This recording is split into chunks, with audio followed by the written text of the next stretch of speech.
Dernier mot, parce que c'est vrai qu'on ait le temps de parler de ce qui s'est passé à Calais. Moi, je suis ravi de ce que vous avez dit sur la laïcité. On a parlé de la République tout à l'heure, il faut reparler de la laïcité. Il ne faut pas oublier qu'il y a une séparation entre l'Église et l'État.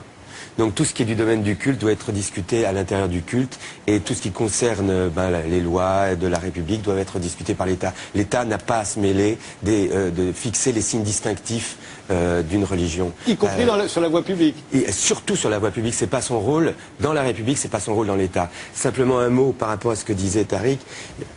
C'est dans la sourate numéro, je parle sous ton contrôle, numéro 24. C'est le verset, je crois que c'est le verset 31, où il est conseillé à la croyante de ne pas provoquer le regard de l'homme et subséquemment de masquer son intimité avec. C'est un conseil qui est donné. Après, il y a eu des exégèses. Ces exégèses sont devenues une loi. Ces lois aujourd'hui, cette loi, cette vision, ce regard, comme vous disiez, il est discuté à l'intérieur même de cette religion musulmane, qui est une des plus belles religions qui existent, qui est tolérante et qui n'est pas l'image qu'on veut encore en donner quand on fait les apprentis sorciers, comme est encore en train de faire M. Besson. Il faut foutre la paix aux musulmans de France et les laisser entre eux discuter du bien fondé ou pas d'un signe distinctif de leur foi et de leur religion. Ça n'est pas le rôle de la République et ça n'est pas la laïcité, c'est la mise en conformité des différences. C'est unir, ce n'est pas uniformiser. Halte à la répression. C'est aux musulmans entre eux de définir cette limite, et on voit que de plus en plus les musulmans aujourd'hui penchent plutôt pour la défense de la dignité de la femme et peut-être pour une modification de lois qui sont un peu archaïques. Mais moi j'ai envie de demander à M. Besson si ça ne le dérange pas, lui, que dans notre pays où il y a une majorité de pratiquants qui sont musulmans, il y en a encore qui sont obligés d'aller prier dans des caves parce qu'on ne veut pas leur construire des mosquées. C'est ça, moi, que j'ai envie de demander à l'État. C'est vraiment très important. Non, mais juste c'est très important. Quand je vais au supermarché, j'ouvre pour regarder mon horoscope et que je tombe sur des photos de gens qui font Secret Story, je sais pas, une espèce de conneries d'émission, les gens sont à poil. Et ben, je suis beaucoup plus humiliée en tant que femme de voir des femmes qui ont 4 grammes sur elles, extrêmement vulgaires, extrêmement maquillées dans des positions atroces, que de voir une femme en burqa dans la rue. Et ce qui est scandaleux, c'est qu'ils soient obligés d'aller vivre dans une forêt, se planquer dans une forêt. Et je veux dire, il n'y a aucun respect de leur dignité. Je veux dire, c'est juste une honte, quoi. Ce qui s'est passé, c'est une opération de marketing. On a fait du marketing. On a attendu que le gros des gens s'en aille. Il restait 135 enfants, des femmes, et ils ont envoyé un bataillon de CRS. L'autre est arrivé en se refaisant son brushing. Mais dans quelle France on est, ça? C'est pas possible. Il faut arrêter ça, quoi. Tout ça pour une opération de marketing pour dire, voilà, on est là, on veille sur vous, on laisse pas rentrer les étrangers. D'abord, je suis complètement d'accord avec ce qu'il a dit, c'est honteux. Ces images-là sont honteux, sans gâte, la fermeture et tout ce qui a été la politique de gestion de l'immigration en France, mais également en Europe, c'est honteux. Et vous avez dit une chose tout à l'heure, Jean Bébéraud, qui est très importante. Vous allez élargir le débat, parce que la vraie question, comme sur la question de la burqa, il faut élargir le débat. Ça, ce n'est qu'un symptôme. Le symptôme aujourd'hui d'un pays, la France, qui, par compétition avec d'autres, se protège et traite de façon indigne des êtres humains. En fait, nous savons aujourd'hui, les chiffres le montrent, l'Europe ne survivra pas économiquement sans immigrés. On le sait, les chiffres sont là. Aujourd'hui, ce qu'il faut, c'est une vie. Si l'Europe a un sens, ce ne soit pas simplement la protection de nos économies et des riches, c'est des politiques sociales qui permettent de respecter les immigrés dont on aura besoin et qu'on arrête de les exploiter et qu'on ne les traite pas comme ça.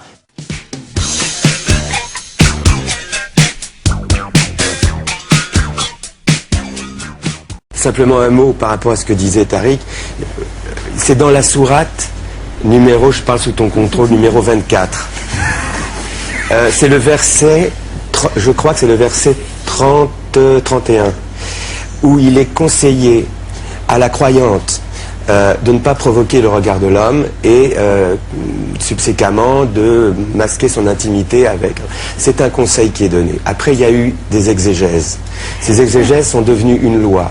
Ces lois aujourd'hui, cette loi, cette vision, ce regard, comme vous disiez, il est discuté à l'intérieur même de cette religion musulmane, qui est une des plus belles religions qui existent, qui est tolérante et qui n'est pas l'image qu'on veut encore en donner quand on fait les apprentis sorciers, comme est encore en train de faire M. Besson. Il faut foutre la paix aux musulmans de France et les laisser entre eux discuter du bien fondé ou pas d'un signe distinctif de leur foi et de leur religion. Ça n'est pas le rôle de la République et ça n'est pas la laïcité, c'est la mise en conformité des différences. C'est unir, ce n'est pas uniformisé. Halte à la répression. Sœur Alice, un dernier mot, parce qu'on a le temps de parler de Calais. Ça fait pas beaucoup avancer le débat, parce que je pense qu'on enfonce des portes ouvertes. Je pense que ce qui était très intéressant dans ce que vous aviez dit, c'est l'idée de l'individu, en fait. C'est-à-dire que la religion, c'est une question d'individu, et la politique, c'est une question communautaire. Le problème, c'est qu'aujourd'hui, le grand discours qu'on dit par rapport à la burqa, c'est on attaque la femme en tant qu'individu. Voilà. C'est le burqa qui attaquerait la femme en tant on l'oblige à mettre une burqa, donc on attaque la femme en tant qu'individu, etc. Donc cette question-là qui a été beaucoup soulevée, moi je réfléchis, je me pose la question, c'est effectivement, c'est pas beaucoup, il y a des femmes qui le choisissent, il y a des femmes qui ont été éduquées comme ça, qui quand elles enlèvent leur burqa se sentent nues. Ce que je comprends très bien, il y avait une femme qui réagissait dans le public quand vous aviez dit ça tout à l'heure. Quand on a l'habitude d'avoir un voile, quand on l'enlève, on se sent nu. Moi, si j'enlève ma robe, là, je me sens nue. Hein. Donc c'est un peu c'est cette idée-là en fait qui est importante. C'est-à-dire, c'est le problème des limites. À quel moment est-ce que c'est de la répression du point de vue des femmes qui portent les burqas?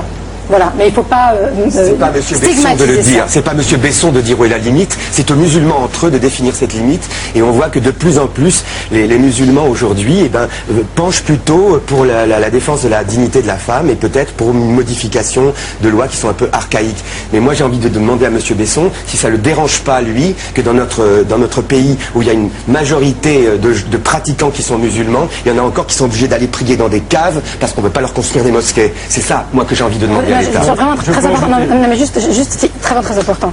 Quand je vais au supermarché, j'ouvre pour regarder mon horoscope et que je tombe sur des photos de gens qui font Secret Story, je sais pas, de conneries d'émission, les gens sont à poil. Et ben je suis beaucoup plus humiliée en tant que femme de voir des femmes qui ont 4 grammes sur elles, extrêmement vulgaires, extrêmement maquillées dans des positions atroces, que de voir une femme en burqa dans la rue. Sincèrement. Radou, dernier mot. Donc, on a beaucoup parlé et vous avez abordé un tout petit peu quand même le droit de la femme, parce qu'il s'agit aussi de ça là-dessus. Donc moi, tout ce que j'ai à dire, effectivement, il ne faut pas confondre l'islam et la burqa, ce sont 2 choses différentes, mais il y a un mais. S'il faut punir quelqu'un, quoi qu'il en soit de religion, il faut punir celui qui impose à la femme de ne pas avoir les mêmes droits que lui.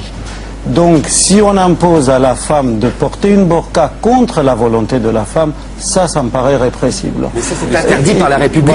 Voilà. Un père qui frappe sa fille, un père qui frappe sa fille, parce qu'elle ne veut pas mettre la burqa, il doit aller en prison. Non pas parce qu'il est pour le port de la burqa, il doit être en prison parce qu'il frappe sa fille et qu'on n'a pas le droit de frapper sa fille. Une commission sur les rapports hommes-femmes, sur le fait qu'il y a encore plus de 80% des députés. Mais c'est quand même extraordinaire. Une assemblée où il y a plus de 80% de députés hommes qui va se faire le champion de l'égalité homme-femme quand il s'agit de l'islam. Faisons une commission sur les rapports hommes-femmes.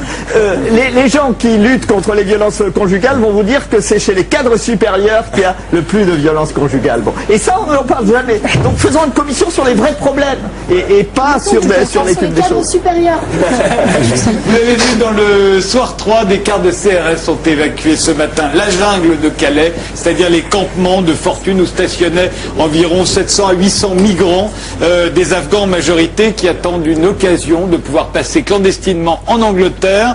278 ont été interpellés, dont 132 mineurs. Alors qui sont ces gens? Plutôt que de vous repasser le journal télévisé, je vais vous repasser un extrait du film Welcome, qui a connu un très gros succès cette année en France, plus de 1 million de spectateurs. Regardez, ça se passe justement, cette séquence se passe justement avec ces habitants de la jungle de Calais qu'on vient d'évacuer.